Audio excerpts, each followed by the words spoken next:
xuân si giang si khâu ni này là rằng gai khâu ni ring bao ta diện bám đi thế ring bám cái bao Giêsu rồi cùng mày cả dây tí pa lâu na apa cả quay khiêu thân lâu thế apan tí quay cả khâu tí gu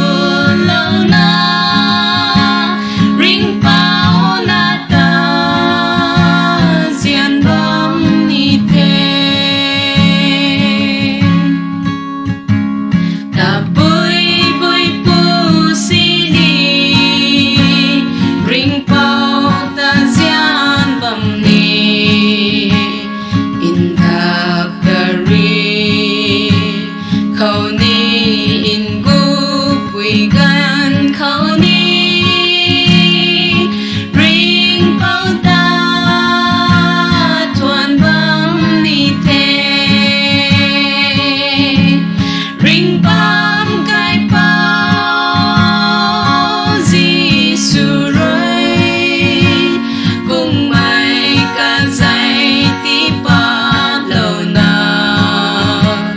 apa cả quay khiêu thân lâu thế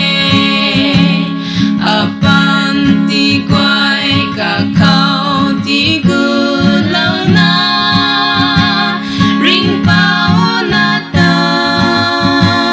diện bóng ni thế mày nun rồi ta giao gì cả răng pu si ni ta lâu quỳ bấm mang na xuồng thoáng mà khâu